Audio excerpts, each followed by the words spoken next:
नमस्कार, मैं ज्योति श्रीवास्तव। आप देख रहे हैं सी न्यूज भारत। बिहार झारखंड बुलेटिन में आज की बड़ी और चौंकाने वाली खबरें सामने आई हैं, जहां लातेहार में नदी पुल के दोनों ओर अवैध बालू का खेल। आखिर किसके संरक्षण में चल रहा है ये धंधा? मोतिहारी की HPCL चीनी मिल में पेराई सत्र शुरू होते ही किसानों में उत्साह, तो वहीं मुंगेर की बैंकिंग कार्यशाला में 100 करोड़ की लक्ष्य राशि ने बढ़ाई हलचल। उधर पलामू में आंगनबाड़ी सेविका को अचानक फर्जी प्रमाण पत्र बताकर हटाया गया। क्या है इस फैसले की असली वजह? आइए इन सभी खबरों का सच इस बुलेटिन में जानते हैं। लातेहार के छिपादोहर थाना क्षेत्र के केड़ पंचायत में रबदी औरंगा नदी पुल के दोनों दिशाओं से अवैध रूप से बालू उठाव लगातार जारी है। बालू माफियाओं की इस गतिविधि से राजस्व विभाग को लाखों रुपए का नुकसान हो रहा है। खबर संकलन के दौरान भी बालू से भरे कई ट्रैक्टर अवैध रूप से बालू ढोते हुए देखे गए। मामले पर जब बरवाडीह CO लोकेश कुमार सिंह से बात की गई तो उन्होंने स्पष्ट कहा कि अवैध बालू उठाव करने वालों पर सख्त कार्यवाही की जाएगी। संबंधित जगहों की जानकारी के लिए केड़ मुखिया से आवेदन भी मांगा गया है। CO ने बताया कि पंचायत स्तर पर विकास कार्यों के लिए केवल चूटीखाड़ बालू घाट से ही अधिकृत रूप से बालू निकासी की अनुमति है। इसके बावजूद रबदी पुल और इमली दह क्षेत्र में लगातार अवैध बालू उठाव किया जा रहा है। जांच में ये भी सामने आया है कि लातेहार जिले से अवैध तरीके से निकाला गया बालू पलामू जिले के सतबरवा थाना क्षेत्र में ले जाकर मोटी कीमत पर बेचा जा रहा है। कई बालू माफिया कथित तौर पर कुछ जनप्रतिनिधियों का नाम लेकर दबाव बनाते हैं और धड़ल्ले से कारोबार चला रहे हैं। रात और दिन दोनों समय बालू से भरे ट्रैक्टरों की आवाजाही लगातार जारी है, जबकि बालू माफिया सड़क पर निगरानी तक लगा रखते हैं ताकि कार्यवाही से बचा जा सके। यदि जल्द कार्यवाही नहीं हुई तो ये अवैध कारोबार और तेजी से बढ़ सकता है। लातेहार से सी न्यूज संवाददाता बबलू खान की रिपोर्ट। डोंगा पूजन के साथ सुगौली HPCL चीनी मिल में पेराई सत्र 2025-26 का औपचारिक शुभारंभ हो गया है। मिल में इस वर्ष का पहला गन्ना किसानों द्वारा पहुंचाए जाने के साथ ही उत्पादन प्रक्रिया शुरू हो गई। मुख्य अतिथि सदर SDO श्वेता भारती ने वैदिक मंत्रोच्चारण के बीच पेराई सत्र का शुभारंभ किया। इससे पहले पारंपरिक रूप से डोंगा पूजन किया गया। उपस्थित मिल अधिकारियों, कर्मचारियों एवं किसानों ने मिल संचालन के सफल और सुचारू रहने की कामना की। परंपरा के तहत इस वर्ष पहली टायर गन्ना गिराने वाले बैल और गाड़ीवान का फूल माला पहनाकर सम्मान किया गया। इस अवसर पर HPCL के मुख्य कार्यकारी अधिकारी अमर कुमार, महाप्रबंधक रमेश चंद्र शुक्ला, गन्ना प्रबंधक संजय कुमार सहित कई अधिकारी एवं कर्मचारी मौजूद रहे। मिल प्रबंधन द्वारा आगत अतिथियों का स्वागत किया गया। पेराई सत्र शुरू होने से गन्ना किसानों में उत्साह और खुशी की लहर दिखाई दे रही है। मोतिहारी से सी न्यूज संवाददाता वीरेंद्र कुमार गुप्ता की रिपोर्ट।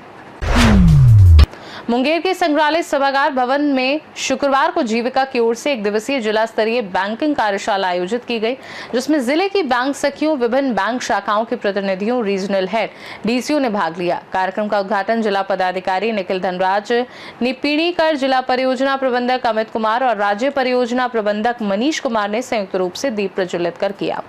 कार्यशाला का मुख्य उद्देश्य जीविका दीदियों को वित्तीय रूप से सशक्त बनाने के लिए बैंकिंग सहयोग को मजबूत करना था।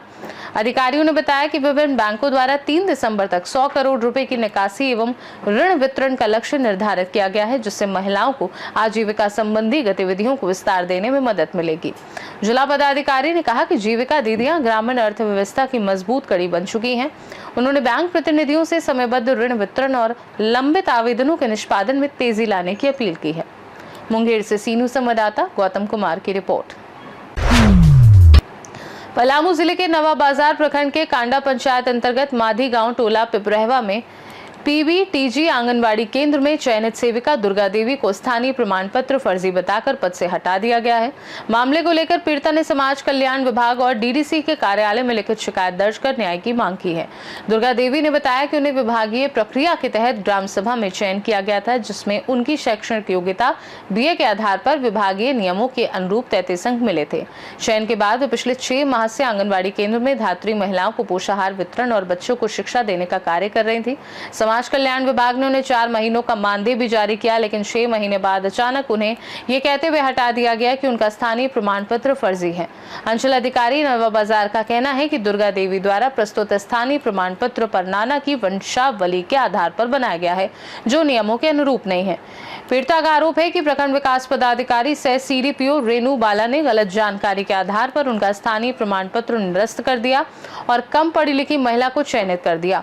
12 नवंबर को पुनः हुई ग्राम सभा में भी दुर्गा देवी का चयन नहीं किया गया। इसके बाद उन्होंने पूरे मामले की जांच और पुनः चयन हेतु समाज कल्याण पदाधिकारी एवं उपायुक्त को लिखित आवेदन देकर न्याय की गुहार लगाई। क्या नाम हुआ आपकी? मेरा नाम दुर्गा कुमारी। आंगनबाड़ी सेविका का चयन कब हुआ आपको?